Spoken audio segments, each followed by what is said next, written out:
Hello friends, guys मेडिटेशनच्या बाबतीमध्ये अनेक जण ही तक्रार करतात की मेडिटेशन करताना मनामध्ये विचार येतात आणि हे विचार दूर सारायचा कितीही प्रयत्न केला तरीसुद्धा हे विचार दूर जात नाहीत।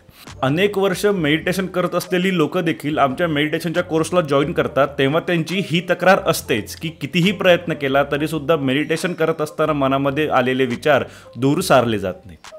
गाईज, मला या व्हिडिओच्या निमित्ताने मी सगळ्यांना हेच सांगू इच्छितो की मेडिटेशन करत असताना मनामध्ये आलेले विचार दूर सारायचे असतात। हा मेडिटेशनबद्दल असलेला अत्यंत मोठा गैरसमज आहे। ठीक आहे, लाखो वर्षांच्या उत्क्रांतीमध्ये मनुष्य प्राणी हा विचार करायला शिकलेला आहे। इतर प्राणी आणि माणूस यांच्यामध्ये मुख्य फरक हाच आहे की माणूस ज्या लेवलला विचार करू शकतो त्या लेवलला इतर प्राणी विचार करू शकत नाहीत। असं असताना एका दिवसात, एका आठवड्यात, एका महिन्यात, एका वर्षात मनात विचार येणं थांबणं हे शक्य नाही। माणूस नैसर्गिकरित्या विचार करत असतो। असं असताना मनात आलेले विचार थांबवण्याचा प्रयत्न करणं हे अनैसर्गिक आहे। आपण मनावर हवी नाही होऊ शकत। माणूस अजून इतकाही मोठा नाही झालेला की तो निसर्गावर हवी होऊ शकेल। मनुष्य विचार केल्याशिवाय राहू शकत नाही। विचार करणं ही आपल्यासाठी फायदेशीर गोष्ट आहे। ठीक आहे, आपण आपल्या आयुष्यातल्या सगळ्या गोष्टी या विचार करूनच करत असतो आणि विचार करूनच करणं गरजेचं असतं, बरोबर। त्यामुळे आपण जेव्हा आपल्या मनात आलेले विचार दूर सारण्याचा प्रयत्न करतो तेव्हा ते शक्य होत नाही, कारण आपलं मन हे आपल्यापेक्षा खूप जास्त हुशार असतं। आपण आपल्या मनात आलेले विचार दूर सारण्याचा प्रयत्न करायला लागलो की आपलं मन आपल्यासमोर असे विषय आणतं, असे विचार आणतं, अशा आठवणी आणतं की ज्यावर विचार केल्याशिवाय आपण राहूच शकत नाही। ठीक आहे, त्यामुळे एक गोष्ट सगळ्यांनी लक्षात ठेवणं गरजेचं आहे की मनात आलेले विचार दूर सारण्याचा प्रयत्न करणं हा मेडिटेशनमध्ये असलेला अत्यंत मोठा गैरसमज पण आहे आणि खूप मोठा अडथळा पण आहे। कारण अनेक जण मेडिटेशन करत असताना मनामध्ये विचार येत असल्यामुळे त्यांना असं वाटतं की बहुतेक आपलं मेडिटेशन बरोबर होत नाही आहे, आपण कदाचित योग्य पद्धतीने मेडिटेशन करत नाही आहोत असं समजून या गैरसमजामधून ते मेडिटेशन करणं थांबवतात। ठीक आहे, कारण अनेकांना असं देखील वाटतं की माझ्या मनामध्ये मेडिटेशन करत असताना विचार येत आहेत, याचा अर्थ मला मेडिटेशनचा काही फायदा देखील होत नाही आहे। येते लक्षात? त्यामुळे सांगायचा मुद्दा हा आहे की मेडिटेशन करत असताना मनामध्ये विचार येतात, सगळ्यांच्या येतात, आमच्या पण अजूनही येतात, पण त्या विचारांशी कसं डील करायचं हे आपण शिकून घेणं गरजेचं आहे। काहीही झालं तरी मेडिटेशन करत असताना मनामध्ये आलेल्या विचारांशी कुस्ती खेळायचा प्रयत्न करायचा नाही। ते आपल्यापेक्षा हुशार पण आहेत आणि ते आपल्यापेक्षा ताकदवान पण आहेत। त्यामुळे सगळ्यात पहिल्यांदा आपण हे लक्षात ठेवणं गरजेचं आहे की मेडिटेशनमध्ये मनात कितीही विचार आले तरी येऊ देत, त्यांच्याशी कुस्ती खेळायला जायचं नाही, त्यांच्याशी दोन हात करायला जायचं नाही, त्यांना लांब सारण्याचा प्रयत्न करायला जायचं नाही। आता अनेकांच्या मनामध्ये हा प्रश्न येईल की पण मग मेडिटेशन करत असताना मन विचाररहित व्हायला हवं ना? कारण अनेक जण हेच सांगतात, अनेक ठिकाणी आपण वाचलेलं आहे, अनेक ठिकाणी आपण ऐकलेलं आहे की मेडिटेशन करण्याचा अर्थ काय होतो, की मेडिटेशनमध्ये काय व्हायला हवं? तर मेडिटेशनमध्ये माणसाचं मन विचाररहित व्हायला हवं। एकदम बरोबर, मेडिटेशनमध्ये माणसाचं मन विचाररहित व्हायला हवं। माणसाचं मन विचाररहित करत नसतात। म्हणजे माणसाचं मन विचाररहित होणं हा मेडिटेशनचा रिझल्ट आहे। ती मेडिटेशनची प्रोसेस नाही आहे, ती मेडिटेशनची प्रक्रिया नाही आहे। येते लक्षात? मेडिटेशन करत असताना मन विचाररहित होणं हा ही फायनल स्टेज आहे। इथे एक उदाहरण पाहूयात। मेडिटेशनमध्ये मन विचाररहित होणं हा रिझल्ट आहे आणि ही प्रोसेस नाही आहे। याचा अर्थ काय? तर जसं आपण एखादा पदार्थ जेव्हा तयार करत असतो तेव्हा त्याची फायनल स्टेज अशी असते की त्यातून छान सुगंध यायला सुरुवात होते। ठीक आहे, त्या पदार्थाचा छान घमघमाट सुटतो। पण मी जर का पदार्थ सुरू करायला सुरुवात केल्या पहिल्या 2 मिनिटांमध्ये मी जर का अशी अपेक्षा केली की अरे तो वास यायला हवा, आत्ताशी मी कांदा चिरायला घेतला आहे आणि या स्टेजला मी अशी अपेक्षा करतोय की मी जो फायनल पदार्थ बनवणार आहे त्याचा वास आत्ताच यायला सुरुवात व्हावी, तर ते शक्य आहे का? नाही। कुठलाही पदार्थ तयार झाल्यानंतर त्यातून त्याचा सुवास येत असतो, त्याचा घमघमाट येत असतो, बरोबर। स्टेप बाय स्टेप आपण जेव्हा तो पदार्थ करत जातो तेव्हा ती फायनल स्टेप अशी येते की त्यातून तो सुवास यायला सुरुवात होते। थोडक्यात एखाद्या पदार्थामधून सुंदर वास येणं ही फायनल स्टेज आहे, ती प्रोसेस नाही आहे, बरोबर। तो वास तुम्हाला त्या प्रक्रियेमध्ये येणार नाही आहे, तो वास शेवटीच येणार आहे। तसंच मेडिटेशनमध्ये मन विचाररहित होणं ही एक स्टेज येते, ती नंतर येतं, ती प्रोसेस नाही आहे। अनेकांना असं वाटतं की मेडिटेशन करायचं म्हणजे करायचं काय, तर मन विचाररहित करायचं आणि त्यासाठी मनात आलेले विचार दूर सारण्याचा प्रयत्न करायचा। नाही, हे चूक आहे। मेडिटेशनमध्ये मन विचाररहित होतं, ते केलं जात नाही।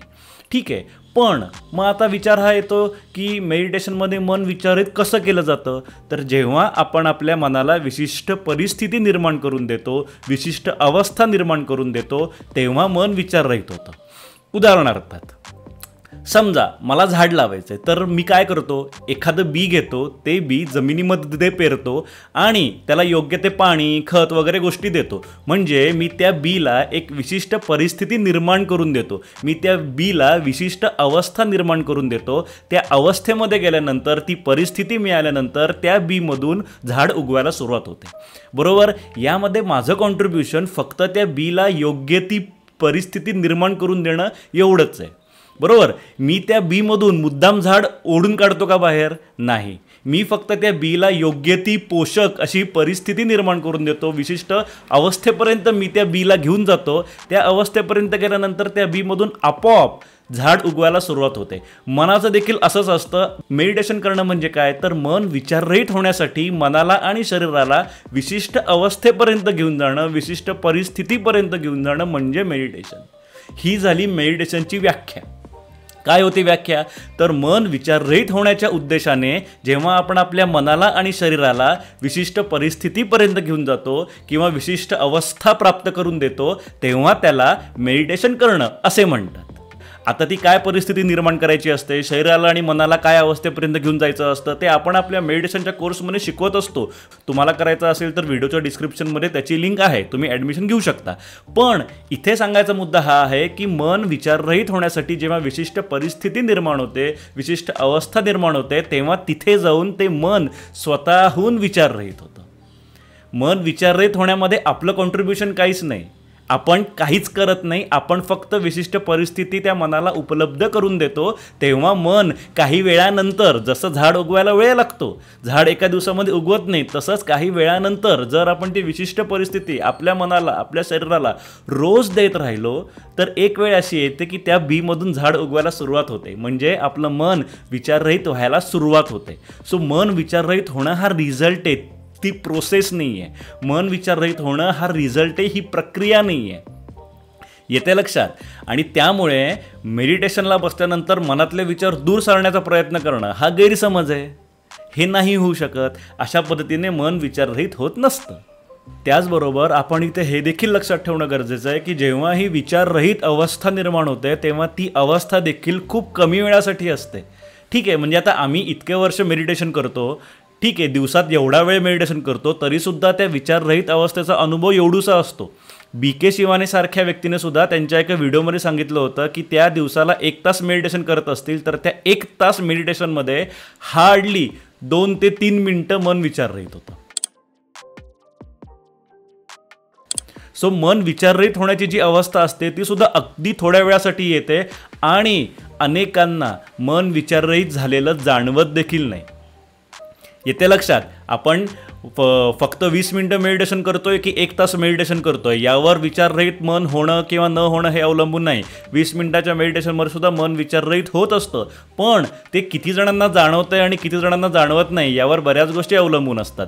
कारण जर तुम्ही 20 मिनिटं मेडिटेशन करत असाल आणि जर का तुम्हाला असं वाटत असेल की 20 मिनिटाच्या मेडिटेशनमध्ये माझं मन विचाररहित झालंच नाही, ठीक आहे, मी माझ्या मनाला योग्य ती परिस्थिती निर्माण करून देते का, मी माझ्या मनाला आणि शरीराला योग्य ती अवस्था प्राप्त करून देते का, असं जर का तुमच्या मनामध्ये शंका निर्माण होत असेल, तर त्यासाठी मी हे सांगू इच्छितो की तुम्हाला 20 मिनिटाच्या मेडिटेशनमध्ये सुद्धा विचाररहित तुमचं मन होतंय.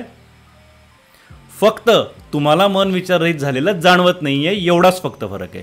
मन विचाररहित झालेलं सगळ्यांना जाणवतंच असं नाही, तरीसुद्धा आपला स्वतःवर हा विश्वास असायला हवा की मी योग्य पद्धतीने मेडिटेशन करतोय, योग्य पद्धतीने मेडिटेशन करतेय, माझं मन विचाररहित होतं आहे, माझं मेडिटेशन छान होतं आहे. या सगळ्याचा गोषवारा काय, तर आपण फक्त मेडिटेशनसाठी म्हणजे मन विचाररहित होण्यासाठी विशिष्ट अवस्था प्राप्त करून देऊ शकतो, विशिष्ट परिस्थिती निर्माण करून देऊ शकतो. या व्यतिरिक्त आपलं मेडिटेशनमध्ये कॉन्ट्रीब्युशन काहीच नाही. आणि याच रेफरन्समध्ये आम्ही असं कायम म्हणत असतो that you can sit for the meditation but you cannot do meditate. Meditation happens and it happens with everyone. तुम्ही मेडिटेशनला बसू शकता, मेडिटेशन करू शकत नाही. मेडिटेशन होतं आणि ते सगळ्यांचं होतं. मेडिटेशन सगळ्यांचं होतं. या जगात असं कोणीही नाही ज्या व्यक्तीचं मेडिटेशन होत नाही. मेडिटेशन होणं ही नैसर्गिक गोष्ट आहे, ते नैसर्गिक पद्धतीने करायचं असतं. मेडिटेशन हे कॉन्शियसली केलं जात नाही, ते होतं आणि ते सगळ्यांचं होतं.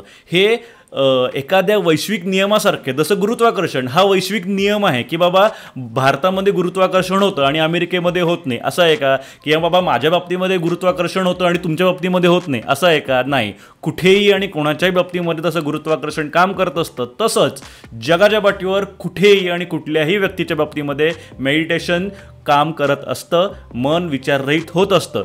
विशिष्ट परिस्थिती किंवा विशिष्ट अवस्था निर्माण झाली असता सगळ्यांचं मन विचाररहित होतं, सगळ्यांचं मेडिटेशन होतं. या जगात असं कोणीही नाही ज्या व्यक्तीचं मेडिटेशनच होत नाही, किंवा या जगात असं कोणीही नाही ज्या व्यक्तीचं मन विचाररहित होत नाही.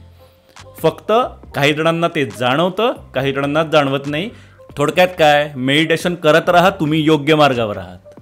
मेडिटेशन त्याचं होतं, त्याला करायची गरज नसते, ते होतं. याचबरोबर अजून एक महत्त्वाची गोष्ट म्हणजे तुम्ही मेडिटेशन करताय, तुम्हाला मेडिटेशनचा फायदा नक्की मिळत असतो. अनेकांना असं वाटतं की मेडिटेशनमध्ये माझ्या मनामध्ये विचार येत आहेत, माझं मन विचाररहित होत नाही आहे, याचा अर्थ मला मेडिटेशनचा फायदासुद्धा मिळत नाही आहे की काय? असं अजिबात नाही. जेव्हा तुम्ही मेडिटेशन सुरू करता तेव्हापासून तुम्हाला मेडिटेशनचे फायदे मिळायला सुरुवात झालेली असते. आणि आता याच अनुषंगाने येणारा अत्यंत महत्त्वाचा मुद्दा म्हणजे मन विचाररहित मेडिटेशनमध्ये होत असतं. मेडिटेशनमधून बाहेर आल्यावर सुद्धा मन विचाररहितच राहतं असं होत नाही. ठीक आहे, सांगायचा मुद्दा हा की मन विचाररहित असणं आणि मन शांत होणं या दोन वेगळ्या वेगळ्या गोष्टी आहेत.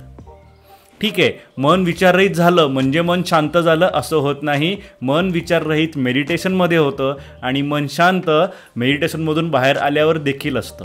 पण मग हे मन शांत होण्याचा अर्थ काय? मन शांत होणं म्हणजे नक्की काय? ठीक आहे, कारण अनेक जणांचा असा गैरसमज असतो की मन शांत होणं म्हणजे मन विचाररहित होणं.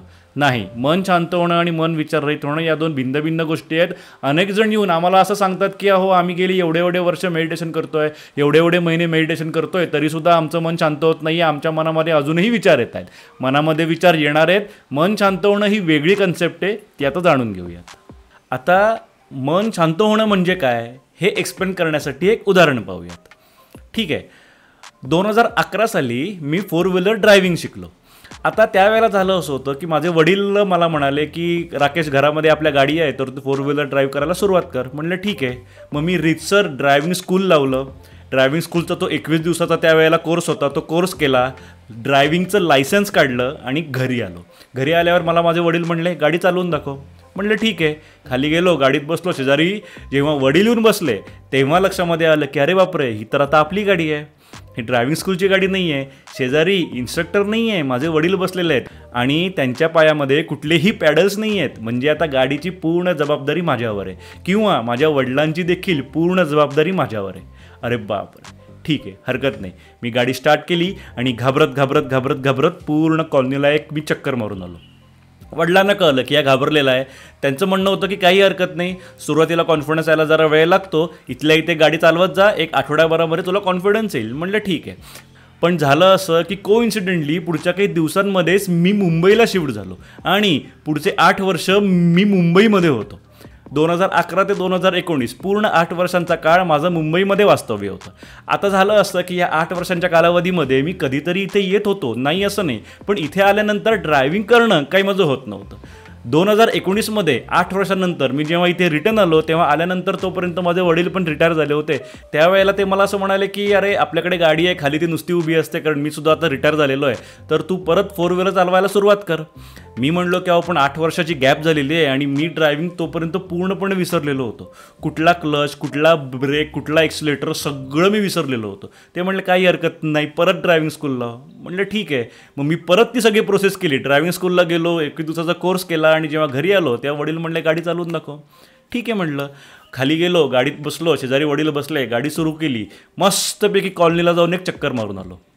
वडिलांना कळलं की मुलगा गाडी चालवायला शिकलेला आहे. त्या दिवशी त्यांनी गाडीची किल्ली हातामध्ये दिली आणि म्हटले की आजपासून गाडी तू सांभाळायची.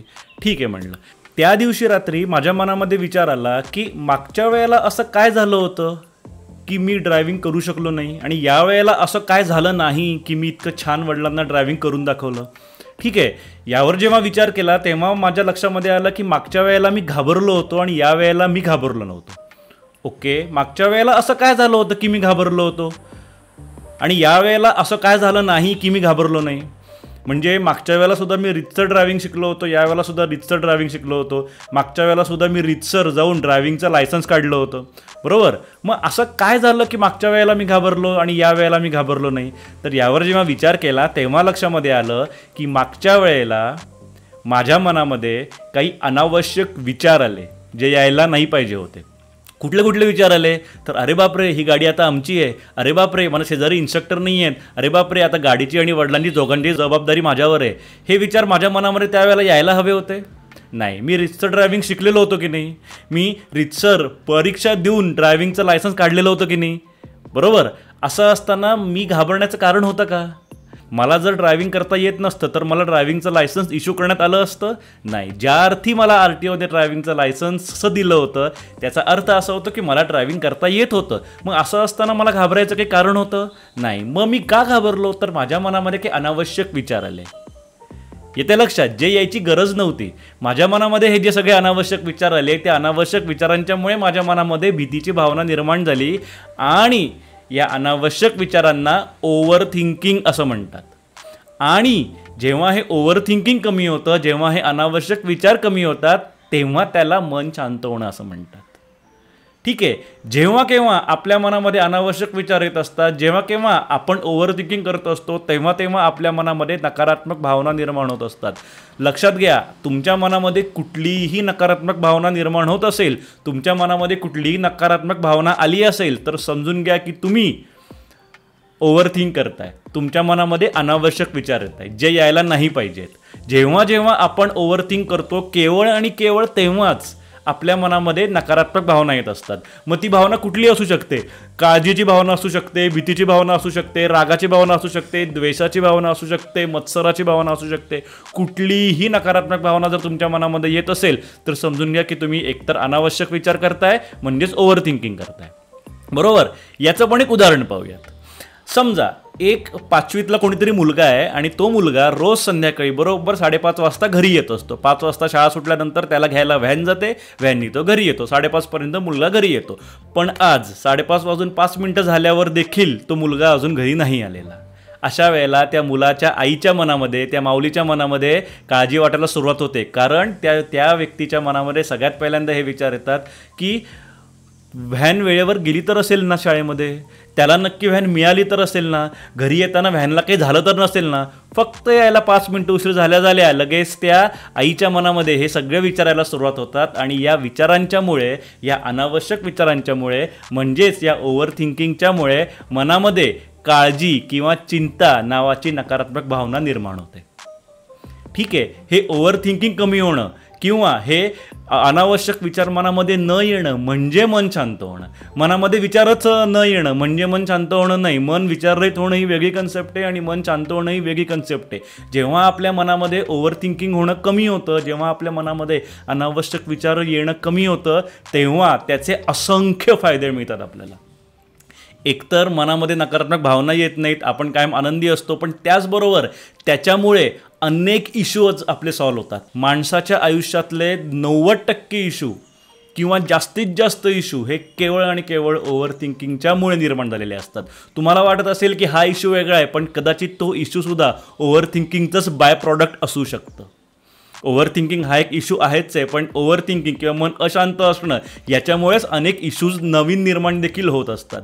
ठीक आहे, पण मग आता या सगळ्या प्रोसेसचा विचार करता माझ्या मनामध्ये आलं की पण मग या वेळेला ते सगळे विचार माझ्या मनात का नाही आले, या वेळेला माझ्या मनामध्ये अनावश्यक विचार का नाही आले, या वेळेला मी का नाही घाबरलो. तेव्हा माझ्या लक्षात आलं की त्याच्यात 2 वर्ष आधी मी मेडिटेशन करायला सुरुवात केली होती आणि त्यामुळे माझ्या मनामध्ये अनावश्यक विचार आले नाहीत, माझ्या मनामध्ये ओव्हर थिंकिंग झालं नाही आणि त्यामुळे या वेळेला मनामध्ये अनावश्यक विचार न आल्यामुळे मी घाबरलो पण नाही आणि मी अत्यंत उत्तम पद्धतीने गाडी ड्राईव्ह करून दाखवली. कारण मेडिटेशनच्यामुळे माझं मन शांत झालं होतं.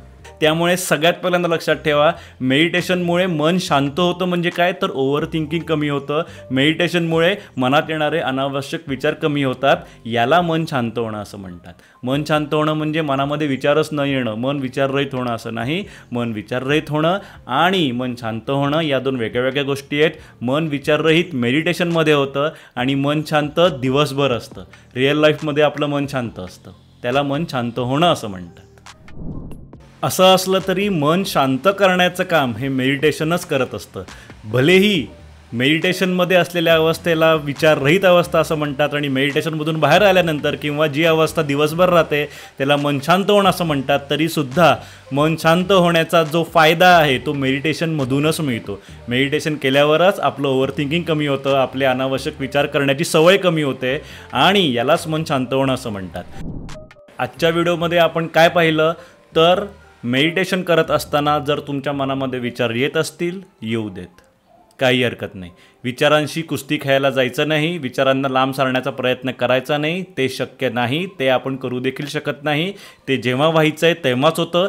जसं मी सांगितलं की जेव्हा आपण आपल्या मनाला आणि शरीराला सुद्धा एका विशिष्ट परिस्थितीपर्यंत घेऊन जातो, एका विशिष्ट अवस्थेपर्यंत घेऊन जातो, तेव्हा आपल्या मनामध्ये येणारे विचार कमी व्हायला सुरुवात होते आणि त्याला मन विचाररहित होणं असं म्हणतात. तेव्हा मन आपलं विचाररहित होतं. ठीक आहे, स्वतः आपण विचारांना लांब सारण्याचा प्रयत्न केल्यानंतर मन उलटं खवळतं अजून आणि आपल्या मनामध्ये अजून जास्त विचार येतात. त्यामुळे मनाला विशिष्ट परिस्थितीपर्यंत घेऊन जाणं एवढंच आपल्या हातामध्ये आहे. मन विचाररहित करणं हे आपल्या हातामध्ये नाही, ते त्याला जेव्हा व्हायचं असतं तेव्हाच होतं. पण या मनाला किंवा शरीराला त्या विशिष्ट परिस्थितीपर्यंत कसं घेऊन जायचं किंवा मनाला किंवा शरीराला ती विशिष्ट अवस्था प्राप्त करून कशी द्यायची हे जर का तुम्हाला शिकायचं असेल, म्हणजेच योग्य पद्धतीने मेडिटेशन कसं करायचं हे जर का तुम्ही शिकू इच्छित असाल, तर आपला मेडिटेशनचा कोर्स आहे जो 7 दिवसांचा आहे, जो लाईव्ह कोर्स आहे. म्हणजे त्यामध्ये मी स्वतः लाईव्ह येऊन तुम्हाला मेडिटेशन कसं करायचं, काय करायचं, मेडिटेशनची थेअरी काय असते, मी सगळं त्यामध्ये स्वतः शिकवत असतो. अर्धा तास थेअरी आणि अर्धा तास प्रॅक्टिकल असतं. सो हा 7 दिवसाचा कोर्स जर का तुम्हाला करायचा असेल तर आपल्या व्हिडिओच्या डिस्क्रिप्शनमध्ये त्याची लिंक आहे, लिंकवर क्लिक करा, ॲडमिशन घ्या, कोर्समध्ये आपली भेट होईलच. सो गाईज, हा होता आजचा व्हिडिओ. मला पूर्ण खात्री आहे की आजचा व्हिडिओ तुम्हाला नक्की आवडेल, नक्की उपयोगी पडेल. तुम्ही जर का घरी मेडिटेशन करत असाल आणि जर तुमच्या मनामध्ये विचार येत असतील तर काही हरकत नाही, विचार येऊ देत. तुम्ही जर योग्य पद्धतीने मेडिटेशन करत असाल तर तुम्हाला मन विचाररहित झाल्याशिवाय राहणार नाही. ठीक आहे, जर का तुम्हाला हा व्हिडिओ आवडला असेल तर व्हिडिओला लाईक करा, शेअर करा, व्हिडिओच्या खाली कमेंट करा. तुमच्या कुठल्याही शंका असतील तर त्या आम्हाला कमेंट करून विचारल्या तरी चालतील, आम्ही त्यावर उत्तर देण्याचा नक्की प्रयत्न करू. त्याचबरोबर हा व्हिडिओ इतरांबरोबर शेअर देखील करा. तुमच्या माहितीमध्ये जर अशी कोणी व्यक्ती असेल की जी व्यक्ती मेडिटेशन करते तर त्या व्यक्तीबरोबर हा व्हिडिओ शेअर देखील करा आणि त्यांना देखील चॅनलला सबस्क्राईब करायला सांगा. त्याचबरोबर आयुष्य सुंदर आहे, आपल्याला अजून सुंदर बनवायचं आहे आणि त्यासाठी मेडिटेशन करणं गरजेचं आहे. त्यामुळे मेडिटेशन करत राहा. Rakesh Deshpande signing off.